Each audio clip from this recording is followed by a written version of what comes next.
Feel I good. can't even complain, man. I'm glad to be back on the air with you guys. You know what I'm saying? Even though it's being pre-recorded, Mm-hmm. Yeah. And I think we're gonna have a good show today, man. We got some good topics lined up today. We got some good questions lined up. So let's go ahead and get started. Antoine, here, check this out. So who's ever watching, pay attention today. So we kind of switching things up a little bit. I'm gonna do a little bit more speaking and talking today.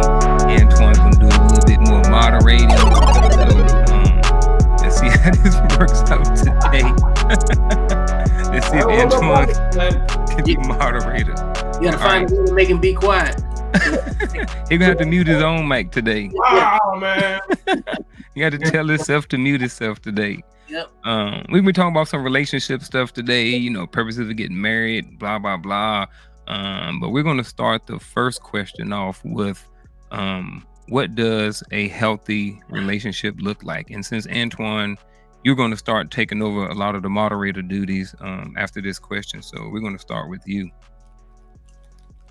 You're asking me the question to answer it? Yes, sir. What does a healthy relationship start? What does a healthy relationship look like? To me, I'd have to say a healthy relationship looks like what my parents have, right? They've been together over 70 years. And a lot of the friends that I have growing up are still married to this day. And they have a lot of healthy relationships. And you know what it is? For them, I base everything on how I see they interact. Communication is unbelievable. Knowing your roles in the marriages, they got it down pat. Having the arguments, agree to disagree, they got it down pat. So I'm very impressed with that. And I'm so impressed, I say to myself, I can't wait to be married because I love to be in that position, right? The bad times to argue and the good times to make up, I'm just saying. I mean, so I look at all these functions that I've gone to growing up, from the marriages to the birth of their first child, and to the parties and the birthday parties. I got a solid background on that. And I love the fact that, married people, one thing, I mean, if you do it right, you hang around married people, right? You kind of like say goodbye to your single life. And I think they had it down pat to do that. And I think the discipline that they have, even with the way the world is today, and I'm not talking old couples, right? I'm talking pretty much in their 40s, some of them in their 30s. So I will base everything on what they have that I would like to have one day in my life, and hopefully one day soon. And the fact that they went into the marriage to have kids, because that was their main thing. They didn't want to tie the knot. Why else would you do it, right? But I mean, for them, it was for a purpose. And I think when they had that purpose, they already realized that their single life and how life was before was over. So it wasn't a question on why they were getting married. And I love that. And all they did was focus on the main day. That's all they did. Couldn't wait to tie it up. And they keep it. And what I like about it is to this day, they keep it interesting. All right. They're able to have their own space and keep it interesting, keep it spicy, keep the sex hot. I mean, do things for each other that they know, growing together the way they grew together, they kept the sex interesting, because some people today schedule sex around their work day and when they feel like it and all this sort of shit. And they don't. I mean, sometimes there's a little TMI on the information to me, but that's what I'm going to say. I mean, if you still talking about your parents, I'm like, how do you know how spicy their sex life is? No, I don't know how. No, I'm not. When you're asking me, listen, I know. You talking about your friends? No, I know how spicy my parents' sex life is. When my father gets a little drunk and he makes his joke like he still has an ass, right? And you'll be like, okay, that's a little TMI there, Dad. Calm down, big guy. Right? He'll joke around like that. Or my mother. Do you get embarrassed, Antoine? Big time. My mother will come down and say, "Shut up." I said, do you get embarrassed? West Indian language. Shut up. What are you talking about like that with these people? So I like that. I like that funniness. And then with my friends, well, guys will be guys when they get drunk and talk, and so my friends' wives are hot. I gotta ask. I'm just saying. I mean, I'm gonna say, how do you tap that, dude? Every night, you lucky bastard. Yeah, that's it. Go ahead. Go ahead. I see you shaking your head. Oh man. Go ahead, coach. Hey, you gotta love it. You gotta love it first of all. So I'm all for that, to be honest with you. Um, as a certified marriage coach, that's kind of one of the things we do. We talk about those things. We sit down and we have very difficult conversations first, early. Let's lay it all on the table first. Let's talk about family dynamics. Let's talk psychological health. Let's talk emotional health. Let's talk how money matters. Let's talk sex matters. Let's talk all those things. And when you look at this question, what does a healthy relationship look like? A healthy relationship looks like a space where two people can exist harmoniously and they work together, right? They're a team. And I think that's one of the things that, I've seen when it comes down to, healthy relationship. You work as a team, being each other's biggest fans, supporting each other, putting the other person in a position to where they can thrive and flourish.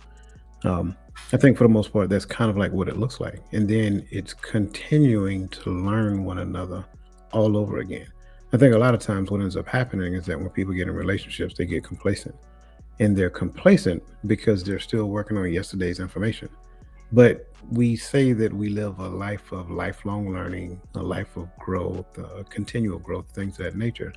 And so, every person on this panel, if I was to ask you, if you look at your life, can you say that you're the same person in 2022 that you was in 2021, that you was in 2020? Every last one of you will say no.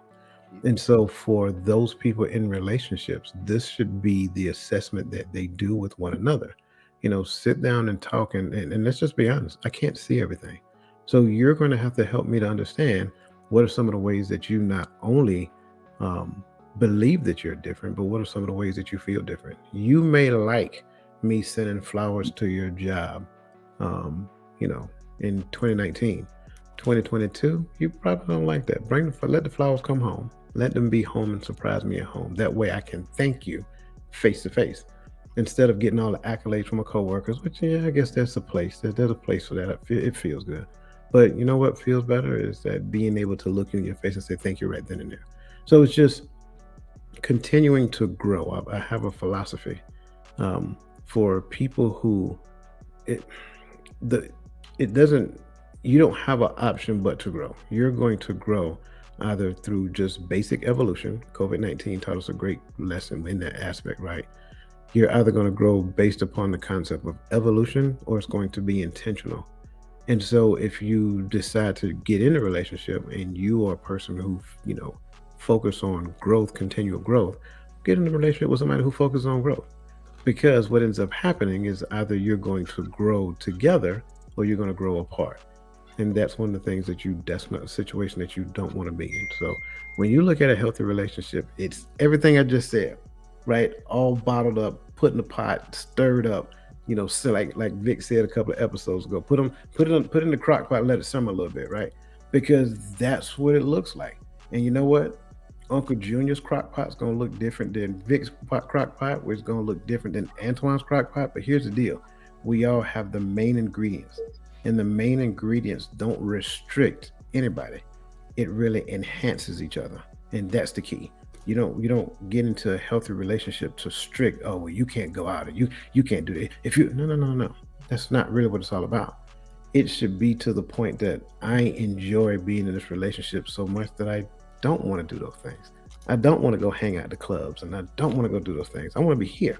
And here's the other part to it is right. You have external friendships. External friendships should also accentuate the relationship that you actually have. So, Uncle Junior, you're in a committed relationship about to get married here real soon. Well, here's the deal. Every last one of us on the panel, we are her biggest fan. And she don't even know it yet. That's the beauty of what relationships do, right? We're not a part of your relationship, but we're a fan of your relationship and we support your relationship. And the other side is we're not going to let you damage that relationship. That's what makes the external relationships healthy. And when we talked about the wolf pack, right? That's kind of like where we're going with it. So now she don't have to worry about those dudes. Only thing they want to do is take you out and put you around all kind of other women. No, no, no, no, no. That's not the case. What we want to do is give you a healthy environment so you can vent man issues. That way, when you go home, you're relaxed, you're calm, you're cool, you have a level head, and all of those things together. So I've talked long enough, Vic. Go ahead, you got the flow, man. You ready? Go ahead and give it to us. I think he's muted. Oh, Yeah, I got it. Hey, so I agree with everything you said, Coach, and I. I think generally speaking, everything you said was spot on. And if I best sum it up, is that for me, a healthy relationship is something that serves you. You know what I'm saying? For what you put out, it's a reciprocal, symbiotic relationship. Like, you share your moods, you try to counter the negativity, you just try to find ways to balance each other out. You know what I'm saying? Like, especially if you're a man that has a lot of tasks, a lot of moving pieces. It's the difference between being like a 9-to-5 relationship where you balancing work, and then when you're trying to grow as a self-employed person or as an entrepreneur, because you have to jump on a lot of different things and use a different part of your brain to be successful. And in that, you're calculating expenses and other metrics that make the relationship grow. Things that you're responsible for within that. So I think a healthy relationship definitely mitigates the restrictions, supports the unknown, the uncertainty, and creates better understanding of what loyalty looks like and trust, and shares a unified direction. I'll sum it up by this. Both people being in their said roles, whatever their relationship dictates. If you want to have a traditional relationship, if you want to have a partnership relationship, whatever type of relationship that you want to be in, that it has been thoroughly and effectively communicated so both parties understand exactly what roles they play in the relationship and that both people play their parts to the fullest. I think that's a healthy relationship. And also, a healthy relationship has to do with, you have to have effective communication, not just communication. A lot of times we have to say communication, but there are different types of communication.